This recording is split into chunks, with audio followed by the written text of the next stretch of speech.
हमारे साथ जुड़े हैं शफीक राणा साहब। हम भी इनसे जानने की कोशिश करेंगे कि काउंटिंग के क्या हालात है और किस तरीके से वोटिंग हुई है और वोटिंग का जो पस मंज़र का जो नतीजा सामने आया है इसके ऊपर हम इनसे गुफ्तगू करेंगे। इससे पहले मैं आप लोगों को कुछ अपडेट देना चाहूँगा। 20वें राउंड का नतीजा हमारे सामने आ चुका है मानव समाचार पे। 20वें राउंड में शेख आसिफ को वोट मिले हैं 55,043 और मुफ्ती मोहम्मद इस्माइल को 20वें राउंड में शेख आसिफ को मिले 5,543 और मुफ्ती मोहम्मद इस्माइल को मिले 3,318 वोट। इस तरीके से शेख आसिफ ने अपनी लीड को बढ़ाया है 2,000 से, जबकि 19वें राउंड में मुफ्ती मोहम्मद इस्माइल ने अपनी लीड को बढ़ा चुका था 4,000 तक। अभी शेख आसिफ उस लीड को सिर्फ 2,000 से ही तोड़ पाए हैं। देखते हैं अभी आगे क्या होगा। लगभग 3 से 5 राउंड अभी और बाकी है। हम यहाँ पे ये बोलना ज़रूरी समझते हैं कि कुर्सी की बांध ले, मौसम अभी बिगड़ने वाला है। शफीक राणा साहब स्टूडियो में मौजूद है। शफीक राणा साहब, हमने देखा कि 20 राउंड तक लगभग हमने 7 राउंड का तज्जिया किया था मानव समाचार के ज़रिए। 7 राउंड में आसिफ शेख काफ़ी लीड से चल रहे थे, 16,000 की लीड से चल रहे थे। फिर अचानक 8वें राउंड से आसिफ शेख की लीड टूटती हुई नज़र आई है और आसिफ शेख कहीं ना कहीं हारते हुए नज़र आए। मगर अभी वापस से मुफ्ती मोहम्मद इस्माइल ने 19वें राउंड में अपनी लीड को दर्ज करवाया और 4,000 वोटों से आगे बढ़े। और अभी 20वें राउंड का जो नतीजा सामने आया है तो 20वें राउंड में आसिफ शेख ने वापस से 3,000 वोट बढ़ा लिए। तो आपको नहीं लगता कि शहर की आवाम ने मुफ्ती मोहम्मद इस्माइल को कहीं ना कहीं नकार दिया इस इलेक्शन में? ऐसा है, मैं शुरू से कह रहा हूँ कि शेख आसिफ जो है इलेक्शन हारने के बाद से ही इलेक्शन लड़ना शुरू कर दिया था और पूरा 5 साल आसिफ इलेक्शन लड़ा, लोगों के बीच रहा। और सबसे अहम बात ये थी कि रुपया पैसा ऐसा चला कि आने वाले वक्त में गरीब आदमी इलेक्शन लड़ ही नहीं सकता। इतना ज़्यादा रुपया पैसा चला जिसकी इंतहा नहीं थी। मैं ऐसा देखा कि रुपये पैसे की तो कोई बात ही नहीं रह गई, अब एकदम मामूली आम बात हो गई थी। यानी जिसकी वोट नहीं आती थी उसको भी 500 रुपया दिया गया, जो मैंने देखा और जो सुना। तो जो हालात पैदा हुए, ये ज़्यादा असर इसमें रुपये पैसे का था। हमने देखा है कि पहले जो राउंड थे उस वक्त 7 राउंड तक तो आसिफ शेख ने अपनी लीड को बढ़ाया था और अचानक से आसिफ शेख की लीड कहीं ना कहीं कम नज़र आई है। तो हमने आगे हमारे जो मेहमान थे हमने उनसे जानने की कोशिश की क्या वजह बनी है। तो सभी मेहमान का अक्सर यही बोलना पड़ा है कि कच्चा इलाका पक्का इलाका। तो ये शहर में ये कच्चा पक्का इलाका क्या होता है, इसके ऊपर थोड़ा आप रोशनी डालिए। देखिए, इलेक्शन के मुद्दे पहले ऐसा था कि स्लम एरिया जो रहा करता है वहाँ निहाल साहब को वोट मिलती थी। 1999 से शेख रशीद साहब को स्लम एरिया में वोट मिलने लगी। और कच्चे पक्के की जो बात है, एक आम बात मालेगांव में हो चुकी है, बिरादरीवाद।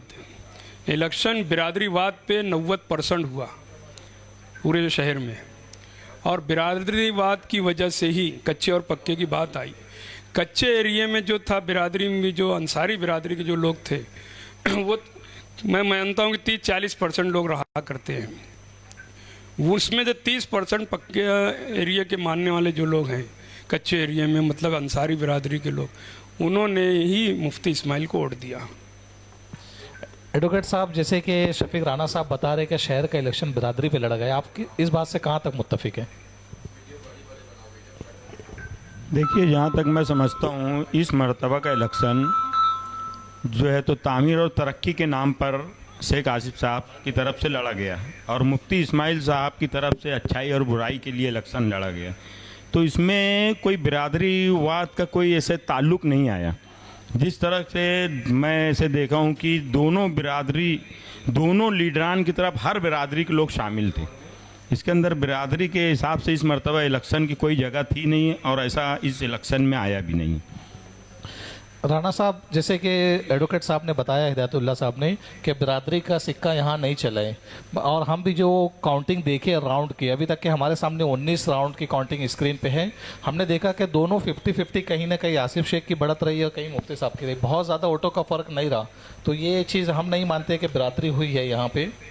चाहे कोई माने या ना माने, लेकिन बहरहाल पूरा शहर ये जानता है कि इलेक्शन बिरादरीवाद पे हुआ है। 20 नंबर की जो राउंड है, 20 नंबर राउंड की वोटिंग हमारे सामने आ चुकी है। मैं आपको यहाँ अपडेट देना चाहूँगा कि मुफ्ती मोहम्मद इस्माइल फ़िलहाल 79,836 वोटों से आगे चल रहे हैं और आसिफ शेख 88,843 वोटों से। मुफ्ती साहब की लीड इसमें नज़र आ रही है, 900 वोटों की लीड नज़र आ रही है, 995 वोटों की लीड से मुफ्ती साहब आगे चल रहे हैं। ये अभी रिसेंट अपडेट है 20वें राउंड का। तो आपको नहीं लगता है कि ये मुफ्ती साहब का इलाका अब शुरू हुआ है इलेक्शन के नताइज सामने आने का? देखिए, मैं तो वहाँ बैठा नहीं हूँ अंदर काउंटिंग हॉल में, इसलिए मैं पूरी तफसील नहीं बता पाऊँगा वहाँ किस हिसाब से, किस एरिए के हिसाब से या किस ढंग से वो पेटी खोली जा रही है, ये मैं नहीं बता पा रहा हूँ। लेकिन मैं ऐसा मानता हूँ कि अगर किले आग से अगर शुरू होता होगा अब, तो इंशाअल्लाह मुफ्ती साहब कामयाब हो जाएंगे। शफीक राणा साहब, आपने शुरुआत में कहा कि आसिफ शेख पिछला इलेक्शन हारने के बाद से ही अपने इलेक्शन लड़ने के लिए उन्होंने अपनी कमर कस ली थी और उस काम से लग चुके थे, इलेक्शन की तैयारी में लग चुके थे। और आप दूसरी तरफ बात कर रहे हैं कि शहर ने बिरादरीवाद पे वोट किया है। देखिए, इलेक्शन जो होता है ना, सही मानों में एक हवा होती है, एक लहर होती है, जो जैसी लहर बना ले वैसा काम होता है। वरना तामीर और तरक्की के नाम पे आज तक बहुत कम ही लोग जीते होंगे। वरना इलेक्शन जो होता है आमतौर से एक लहर, एक हवा होती है। और मैंने जो कहा, शेख आसिफ 5 साल से इलेक्शन लड़ा रहा था, ये बिल्कुल सच है, ये बिल्कुल सच है। मुफ्ती साहब इलेक्शन जीते 19 में, चूँकि जीत चुके थे, और मुफ्ती साहब के पास ना कोई सियासी टीम वर्क नहीं है, अभी भी नहीं है, अभी भी वो सियासी टीम वर्क नहीं। मैं तो सभा में बोला हूँ, आम सभा में बोला हूँ ये बात कि मुफ्ती साहब के पास कोई सियासी टीम नहीं है, और वो एक मजहबी आदमी ज़्यादा है, एक आलिम दीन है, एक मुफ्ती है, और वो सियासी हथकंडे कम जानते हैं, इसलिए वो ऐसी बात नहीं कर सके। वरना जो बात बोली गई 499 करोड़ रुपये की उन्होंने काम किया, अगर यही चिल्लाहट होती, यही चर्चा अगर उनकी होती, तो जो आज बोला जाता था 5 साल में क्या किए, ये बात नहीं आती। उनके पास सही मानों में कोई सियासी टीम नहीं है। मैंने जब उनसे बात की तो ये कहा कि 17 सालों में तुमने अभी तक एक सियासी टीम नहीं तैयार कर सके। शफीक राणा साहब, हम आपसे यहाँ पे ये सवाल लेना चाहेंगे कि जैसे हमने असम्बली इलेक्शन देखा है पोलिंग वाले दिन, तो हमें शेख आसिफ के वर्कर्स हर बूथ पे नज़र आए, या हर पोलिंग बूथ की अगर बात की जाए सब तरफ हमें नज़र आया है शेख आसिफ का वर्कर। कहीं ना कहीं मुफ्ती मोहम्मद इस्माइल इसमें कमज़ोर पड़ गए, ये बात आप भी मान रहे हो, और आप भी उसी स्टेज से थे, तो आप लोगों ने उसके लिए कुछ कोशिश नहीं की है? देखिए, मैं तो वहाँ मेहमान था, चूँकि मैं 15 रोज़ पहले इनके स्टेज पर आया, और मैं वहाँ मेहमान होने की वजह से मेरी बात कम अपनी बात रख सका। और रहा सवाल कि पोलिंग के दिन जो भीड़ दिखी, तो ये आप मान लेना कि जो भीड़ दिख रही थी ये फुल टाइमर थे। एक जुनून, एक जज्बा था, और जिस ढंग से रुपया पैसा बांटा गया था वो पूरा फुल टाइम दिए लोगों ने शेख आसिफ के साथ। और चूँकि मुफ्ती साहब के साथ जो है अकीदत थी, और अकीदत की बुनियाद पे वो बहुत जोश नहीं दिलाए, खामोशी से गए, वोट दिए और घर चले आए, अपना काम पे लग गए। लेकिन आसिफ के साथ लोग फुल टाइमर थे, पूरा टाइम दिए और रोड पर रहे, वही दिखता था। एडवोकेट साहब, आपने अपने समाजी वर्कर या आपके जो पोलिंग बूथ पे जो वर्कर को आपने जोड़ा था, तो क्या वजह थी? क्या आपका ऊपर एक इल्ज़ाम लगाया जा रहा है, आपके नुमाइंदे पे भी, शहर की आवाम भी बोल रही है, मुखालफिन भी ये बात कर रहे हैं, हमने भी मानव समाचार के ज़रिए जानने की कोशिश की और लोगों से लिए हैं, बाइट हमारे चैनल पे मौजूद है, कि पैसे की रेल पेल पे ये इलेक्शन लड़ा गया, तो ये बात कहाँ तक सच है? नहीं, देखिए, जैसे मैंने कहा कि इलेक्शन में जो एक गवर्नमेंट एक रेट फिक्स करती है, तो इलेक्शन तो उसी बेस पर लड़ा गया है। और रही जो पैसे की रेल पेल, तो ये आदमी अंदरूनी तौर पर अगर कहीं कुछ हुआ हो तो उसके बारे में नहीं कहा जा सकता। लेकिन जैसा कि हमारे आसिफ शेख साहब के जो वाकई वर्कर थे, शफीक राणा साहब ने दो बहुत अच्छी बात बोली और एकदम सच बात बोली है कि आसिफ साहब ने 5 साल से इलेक्शन वाकई लड़ना शुरू किया, और ये 4 महीना पहले से इलेक्शन खड़ा कर चुके थे।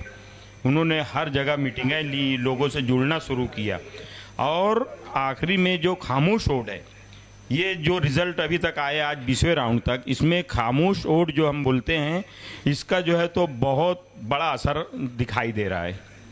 अभी मैं नाजरीन को बताना चाहूँगा कि 21वें राउंड का अपडेट आ चुका है। राउंड नंबर 21 में आसिफ शेख को जो वोट मिली है 5,707 वोट मिली है और मुफ्ती मोहम्मद इस्माइल को 3,431 वोट मिली है। टोटल वोट आसिफ शेख का हो रहा है यहाँ पे 54,550, मुफ्ती मोहम्मद इस्माइल कासमी का हो रहा है 93,267 वोट। लगभग 1282 वोटों की लीड से आसिफ शेख आगे चल रहे हैं। आप देख सकते हैं कि आसिफ शेख ने अपनी लीड को बढ़ाया है। शफीक राणा साहब, यहाँ कहीं ना कहीं आसिफ शेख अभी भी बढ़ते हुए नजर आए 21वें राउंड में। 20वें राउंड में मुफ्ती साहब ने उन्हें पीछे किया था, मगर 21वें राउंड में वापस आसिफ शेख ने अपनी लीड को बढ़ा लिया है। तो मुफ्ती साहब को आवाम ने काम की बुनियाद पर नकार दिया, ऐसा बताया जा रहा है, क्योंकि उनका कोई मैनिफेस्टो नहीं था इलेक्शन में। ऐसा है, मैंने जो कहा इलेक्शन एक लहर थी और जो बिरादरीवाद और रुपया पैसा चला उसकी बुनियाद पे इलेक्शन हुआ।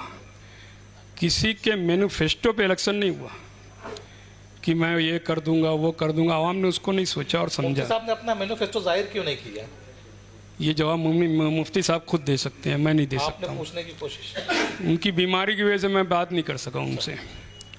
और रहा सवाल ये कि अभी वो बढ़ गए हैं शेख आसिफ साहब 21वें राउंड में, अभी 3 राउंड और बाकी है, लगभग 4 राउंड बाकी है। देखते हैं क्या होता है। शफीक राणा साहब, मुफ्ती मोहम्मद इस्माइल साहब की बीमारी भी एक सबब बनी है कि इस इलेक्शन में? मैंने कहा ना कि मुफ्ती साहब के पास कोई टीम वर्क नहीं था। मैं तो ऐसा मानता हूँ कि ये मुफ्ती साहब की जो पार्टी है ना, ये आपो आप पार्टी है, आप चलता है सब निज़ाम, ये ऐसा है। तो जो हालात हैं शहर में, मुफ्ती साहब पिछली दफ़ा जिस लीड से जीते थे वो फ़र्क बहुत हो गया, कम हो गया एकदम, फ़र्क एकदम, यानी अपन नीचे एकदम आ गए लीड। वो बात ही 38,000 वोट की बात ही ख़त्म अभी तो, जहाँ 21वें राउंड तक है। तो इसकी वजह यही है कि मैंने जो कहा ना कि आसिफ 5 साल से इलेक्शन लड़ता रहा और 4 महीना कबल उसने इलेक्शन खड़ा कर दिया इस शहर में। अलग अलग तबके, अलग अलग बिरादरियों की मीटिंग ली और यही मैं उसकी बात को गलत माना कि वो जो अलग अलग बिरादरियों की मीटिंग लिया, इसी को मैं गलत माना। मैं ये चाहता था कि इस तमाम बिरादरियों को साथ लेकर चले वो, लेकिन उसने अलग अलग तबके में अलग अलग खानों में बांटा, इसका मैं ख़िलाफ़ था। और यही वजह है कि मैं बिरादरी जो सब सामने आई और सामने आने के बाद जब मैंने देखा शेख आसिफ का ये तरीक़ाकार, तो मैं मुफ्ती साहब के साथ हुआ। शफीक राणा साहब, हम शहर से अगर बाहर निकल के देखते हैं आउटर हलके में, तो आउटर में दादा भूसे ने अपनी जीत को दर्ज तकरीबन कर चुके हैं। अगर ये बोला जाए कि वो जीत चुके तो गलत नहीं होगा। लगभग 1 लाख वोटों से दादा भूसे आगे चल रहे हैं। और एतराफ़ में जो धुलिया शहर है, धुलिया में भी बीजेपी पार्टी, ग्रामीण में और शहरी विभाग में भी बीजेपी ने अपनी जीत दर्ज करते हुए नज़र आ रहे हैं।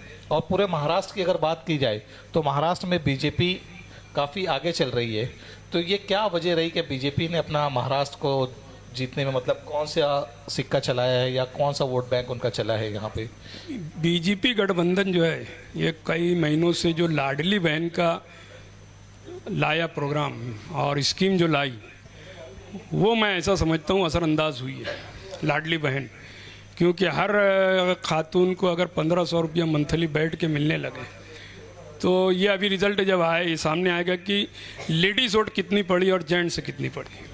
अगर लेडीज़ वोट ज़्यादा पड़ती होगी पूरे महाराष्ट्र में, तो ये मानना चाहिए कि लाडली बहन का असर है।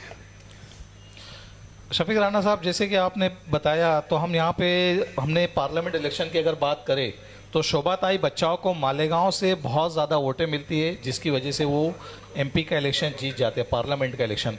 तो एतराफ़ में मालेगांव शहर में या सॉरी मालेगांव आउटर में और धुलिया शहर और धुलिया ग्रामीण में इसका असर देखा गया, वोट जिहाद का मामला जैसे बताया गया। ऐसा है कि तासुब और फ़िरका परस्ती सब तरफ है और मालेगांव में वोट जिहाद का जो मामला है, सही बात तो ये है कि बीजेपी के ख़िलाफ़ वोट पड़ी, जिस तरह यहाँ मुसलमान मुत्तहिद हुआ और कांग्रेस के साथ रहा। ऐसा है कि दादा भूसे का मामला जो सामने आया जीत का, बहरहाल दादा भूसे ने बहुत काम किया है, बेइंतहा काम किया आउटर में, इससे कोई इनकार नहीं कर सकता। और मद्दे मुकाबिल में जो लोग थे उसके, ये एकदम नए कूदे। एक तो उसमें उसका रिश्तेदारी था बंडू काका, मगर कुछ मुसलमान ऐसा लगे थे और ये समझते थे कि इसको ले आएंगे, जबकि उसने जो मुसलमानों को लुभाया बंडू काका ने, ये मुसलमानों की गलत फहमी थी। और हीरे परिवार तो राजा बन के रहता है, वो पब्लिक में रहता नहीं है, लोगों ने उनको नकारा। तो दादा भूसे की जीत तो पहले से मैं समझता था यकीनी थी, क्योंकि वो मिनिस्टर भी रहा और काम भी किया है।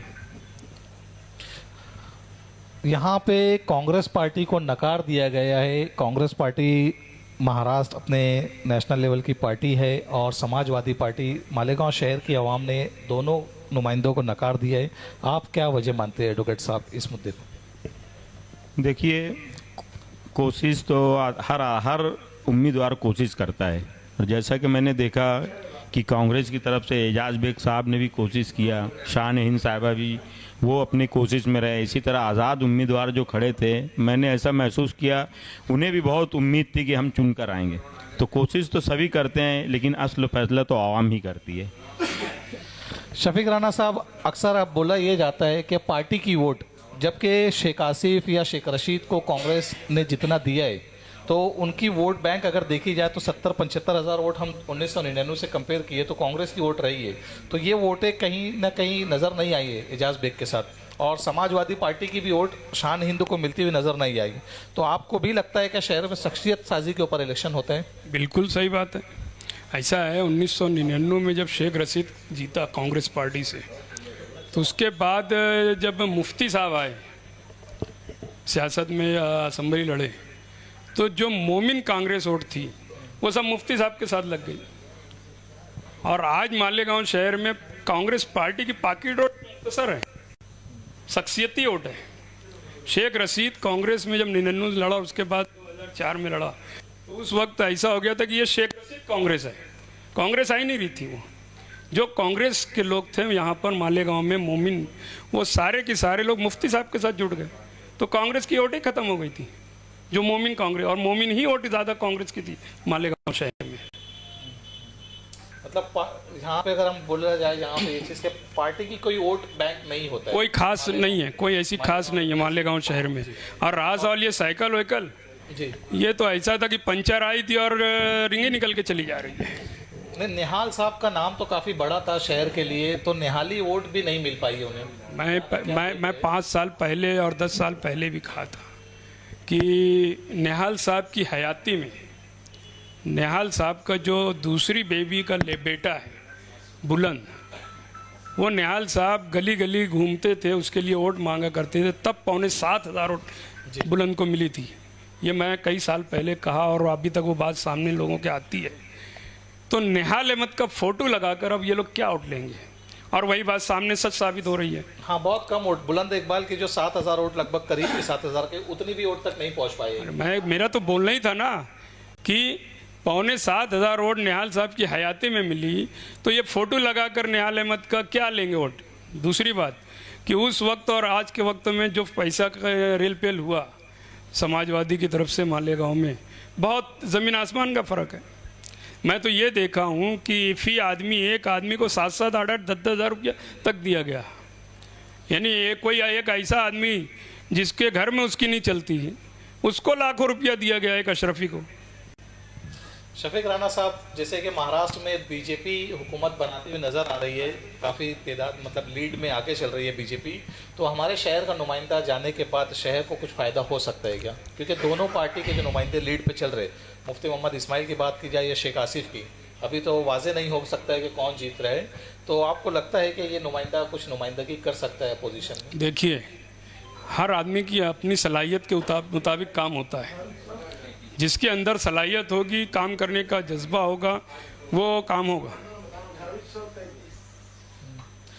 22वें राउंड की रिपोर्ट हमारे सामने आ चुकी है। राउंड 22 का नतीजा सामने आ चुका है। 22वें राउंड में शेख आसिफ को वोट मिले हैं, 1748 वोट मिले हैं। वहीं मुफ्ती मोहम्मद इस्माइल ने 5,864 वोट हासिल किए। मुफ्ती साहब ने अपनी लीड को बढ़ाया है 2833 वोटों से। 22वां राउंड बताया जा रहा है कि इस्लामाबाद मुकम्मल रसूलपुरा इलाका है, जहां पे 8,251 वोट थी। वहां पे मुफ्ती मोहम्मद इस्माइल ने 5,000 वोटें हासिल की और शेख आसिफ ने 1,700 वोटें हासिल किए। तो शफीक राणा साहब, इस्लामाबाद और रसूलपुरा का जो इलाका है, वहाँ पे बताया जाता है कि मुफ्ती साहब का गढ़ है, तो वहाँ भी शेख आसिफ ने 1748 लगभग 1,800 वोटें हासिल किए, 1,750 वोट। देखिए, आयशा नगर एरिया जो है, नया इस्लामपुरा, अनवर साहबान नगर, वहाँ पर मुझको ऐसा मालूम पड़ा अनवर साहबान नगर में कि एक पेटी पर मुफ्ती साहब 30 वोट आगे हैं शेख आसिफ से, 30 वोट ज़्यादा मिली है।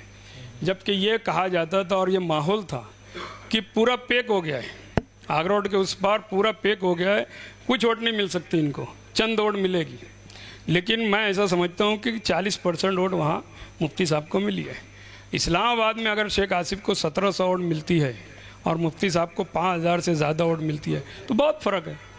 आयशा नगर और नया इस्लामपुरा, अनवर साहबान नगर का एरिए से अगर जोड़ा जाए, उसको देखा जाए तो आसिफ को कम वोट मिली है इस्लामाबाद में, और मिलना चाहिए था।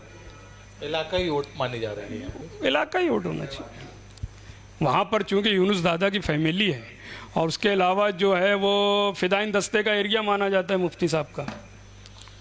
आपको लगता है शफीक राणा साहब के यूनुस दादा फैमिली या उनके जो फर्जंद है वो लोगों ने इलेक्शन में काम नहीं किया इसलिए इस इलाके में आसिफ शेख की बढ़त?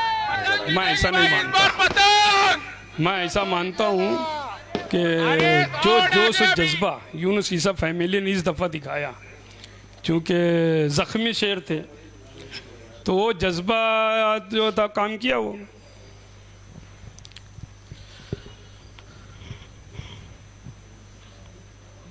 अभी डॉक्टर साहब, अपने एडवोकेट साहब, हमने 22वें राउंड का जो नतीजा सामने आपको बताया है, 3 राउंड बाकी बताए जा रहे हैं। 22 राउंड में शेख आसिफ अभी पीछे हो चुके हैं। 2833 वोट से मुफ्ती मोहम्मद इस्माइल ने लीड क्रॉस की है, आसिफ शेख को पीछे किया है। और ये जो इलाका है 1700 वोट यहाँ आसिफ शेख हासिल कर पाए। तो क्या वजह थी कि आप उस इलाके में पहुँच नहीं कर पाए, या वहाँ की आवाम ने आपके नुमाइंदे को नकार दिया है? किन वजूहत पे? नहीं, इसमें वजूहात की बात नहीं आती है। एक्चुअल ये सब इलाका, अभी जैसे हमारे शफीक राणा साहब ने बताया कि ये मुफ्ती साहब का ये पक्का इलाका है, ये यहाँ पर उनके फ़दाइन दस्ता भी यहाँ पर थे। और ऐसे एरिए में आसिफ साहब ने अगर 1700 वोट वहाँ हासिल किए पीछे के मुकाबले में, तो मैं समझता हूँ ये एक बहुत बड़ी जो है तो उनकी जीत है ये। और अभी जो 3 राउंड बाकी है, असल में ये अभी नहीं समझ में आ रहा है किस तरफ का राउंड बाकी है। 3 राउंड और हमें इंतज़ार करने की ज़रूरत है। देखो अभी आगे क्या होता है। आपका नुमाइंदा अगर शहर से चुन के जाता है तो वो कौन सी पार्टी को, क्योंकि अपोजिशन में ही बैठना रहेगा, तो पिछली तरह ये मामला ना सामने आया शहर के लिए कि हम अपोजिशन में इसलिए हम कुछ काम नहीं कर पाए? नहीं, हमारे जो है तो हमारे जो नुमाइंदे आसिफ शेख रशीद साहब, इन्होंने ऐसी कोई बात नहीं की कि हम अपोजिशन में इसलिए हम काम नहीं कर सके। ज़्यादातर तो अपोजिशन में रहकर ही उन्होंने काम किया है। जो बड़े बड़े काम लाए हैं सब अपोजिशन के वक्त तो ही लाए हैं। और रही बात कि हुकूमत अगर सरकार बीजेपी की बनती है जैसा कि दिख रहा है, तो हमारे अपने लीडर का वादा है कि हम बीजेपी के साथ तो नहीं बैठेंगे, लेकिन इस बात की ज़रूर गारंटी है हुकूमत किसी की भी रहे, लेकिन काम तो शहर के लिए बहरहाल हर हाल में अपने हिकमत अमली से लेकर आएंगे। नताइज सामने नज़र आ रहे हैं पूरे महाराष्ट्र के, तो हुकूमत को तो शायद ज़रूरत भी नहीं रहेगी सपोर्ट की।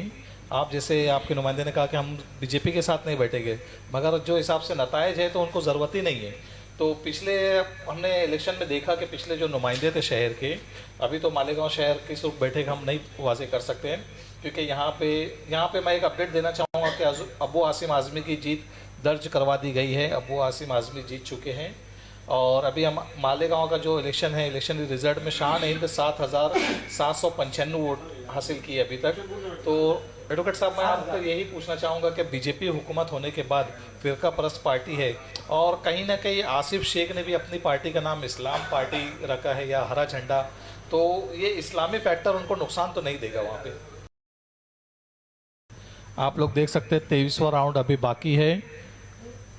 22 राउंड मुकम्मल हो चुके हैं। 22 राउंड में 8251 वोटों में से मुफ्ती मोहम्मद इस्माइल कासमी को वोट मिले हैं। 2833 वोटों से आगे चल रहे हैं मुफ्ती मोहम्मद इस्माइल कासमी। 22वें राउंड में 5864 वोट मुफ्ती मोहम्मद इस्माइल कासमी ने हासिल किए। शेख आसिफ ने सिर्फ 1700 वोट हासिल किए 22वें राउंड में। अब ये इलाका जो बताया जा रहा है 22वें राउंड का पता नहीं हमें कौन सा इलाका हो सकता है, इस्लामाबाद रसूलपुरा का इलाका है। 23वां राउंड की काउंटिंग शुरू हो चुकी है। 23वां राउंड जो मीडिया के ज़रिए, सोशल मीडिया के ज़रिए बताया जा रहा है कि आज़ाद नगर का इलाका, गांधी नगर, अंसार बाग, बजरंगवाड़ी, तहजीब हाई स्कूल, एकता नगर का वार्ड हो सकता है। तो शफीक राणा साहब, आपको क्या लगता है 23वें राउंड में मुफ्ती साहब अपनी लीड को बरकरार रखेंगे या आप? देखिए, जो हालात है जो सामने है, मैंने उस हिस्से में जाकर देखा नहीं था क्या पोजीशन है। अल्लाह पे भरोसा है। एडवोकेट साहब, आपको क्या लगता है 23वें राउंड में आप लोग अपनी लीड को बढ़ा पाएंगे? क्योंकि अभी आपके कैंडिडेट उम्मीदवार जो है 2800 वोटों से पीछे चल रहे हैं। मुझे लगता है जिस तरह से आपने महल्ले का नाम लिया, आज़ाद नगर, गांधी नगर, अंसार बाग, बजरंगबाड़ी, ये इलाका जो है तो आसिफ शेख साहब को मानने वाले लोग ज़्यादा हैं, इसलिए मैं उम्मीद करता हूँ कि इस पे यकीनन ये लीड जो है तो टूटना चाहिए। क्योंकि हमने देखा एडवोकेट साहब के रौनकाबाद का इलाका या फिर इस्लाम अपना बाग साग वगैरह का जो इलाका है, जिस इलाके को आसिफ शेख का गढ़ माना गया, उस इलाके की काउंटिंग तालिबान हो चुकी है जो हमारी नज़रों से गुजरा है। तो वहाँ पे आसिफ शेख ने अपनी लीड या मुफ्ती साहब ने भी तो ही वोट पाए, आसिफ शेख को मिला 50% का रेशो रहा है, इसे प्रचार नहीं कर पाए या फिर वोट नहीं। नहीं, मैं समझता हूँ ये ऐसा कुछ एरिया फिक्स रख कर नहीं किया जा रहा है, वरना जो है तो जैसे माहौल इधर रौनकाबाद और इस अतराफ में थे, यहाँ पर यकीनन लीड जो है तो आसिफ साहब को काफ़ी मिलना थी। वर्कर्स रोड पे देखेंगे, मतलब पोलिंग बूथ के अंदर क्या हुआ है उस चीज़ पे हम जानना चाह रहे हैं, क्या वाकई में उतनी वोट गिरी है क्या? आप नहीं, वोट तो गिरी है, लेकिन मैं कह रहा हूँ ये तो जब काउंटिंग का पूरा उसका फाइनल एरिया आएगा तो ही हम सही अंदाज लगा सकते हैं, वरना इस इलाके से वोट तो यकीनन आसिफ साहब को ज़्यादा मिली है। बीजेपी 223 वोट्स प्लस कर दी पूरे महाराष्ट्र में और कांग्रेस पार्टी सिर्फ 53 पे रही है। तो इसमें जो शिंदे गढ़ को जो दिया जा रहा है, तो आपको क्या लगता है सीएम के पद के लिए किसको नॉमिनेशन दिया जाएगा? क्या बीजेपी अपना खुद कैंडिडेट बीजेपी खुद अपना करेगी, बीजेपी खुद अपनी बिल्कुल सरकार करेगी, बनाएगी? इस दफा किसी को वो नहीं सुनेगी। मतलब आपको ऐसा लग रहा है कि शिंदे को भी वो बाहर कर सकते हैं? क्योंकि हम जो रिपोर्ट देख रहे हैं महाराष्ट्र का, 128 सीटें बीजेपी के खाते में जाती हुई नजर आ रही है और शिवसेना के हाथ में, शिंदे गढ़ के हाथ में सिर्फ 53 सीटें और एनसीपी अजीत दादा को 36 सीटें मिली है। अभी तक के जो लीड चल रही है, जीत का भी ऐलान नहीं हुआ है। इसी के साथ कांग्रेस के खाते में 19 है, शिवसेना उद्धव ठाकरे के हाथ में 19 बताई गई, एनसीपी शरद पवार को 12 सीटें मिली है। तो शरद पवार महाराष्ट्र से खत्म होते हुए नजर आए अजीत दादा पवार के टूटने के बाद। तो आपका इसमें क्या राय? क्योंकि आप भी काफ़ी ऐसा है, शरद पवार का जो मामला है और अजीत दादा का, ये सब मिली जोड़ चलती रहती है चचा भतीजे की। और जो हालात सामने आए बीजेपी के, तो कहीं ना कहीं ये कांग्रेस के गठबंधन में अंदरूनी इख्तिलाफात होंगे, यही वजह है कि वो इतने पीछे रह गए। 84% तक के महाराष्ट्र में बीजेपी ने अपना कब्जा या शिंदे गढ़ ने कब्जा जमा चुका है बीजेपी का, और शिंदे गढ़ का लगभग 223 सीटें यहाँ से महाराष्ट्र से लीड पे चल रही है। झारखंड में भी बीजेपी अपनी लीड बरकरार रखे हुए है। तो ये सब पार्लियामेंट के नतायज के बाद बीजेपी ने अपनी लीड को बढ़ाया है। तो आपको क्या लगता है किन मुद्दों पे बीजेपी काम कर रही है अभी? सर, मैं मोदी की जो बात है देश में, मोदी लॉबी जो है, पार्लियामेंट चुनाव के बाद मैं ऐसा समझा कि कुछ संजीदा हुई है और बीजेपी की गिरती साख को देखते हुए उस ढंग से बीजेपी ने अब काम किया है। जो डिक्टेटरशिप थी मोदी की वो कम हुई और यही वजह है कि बीजेपी आगे दिख रही है।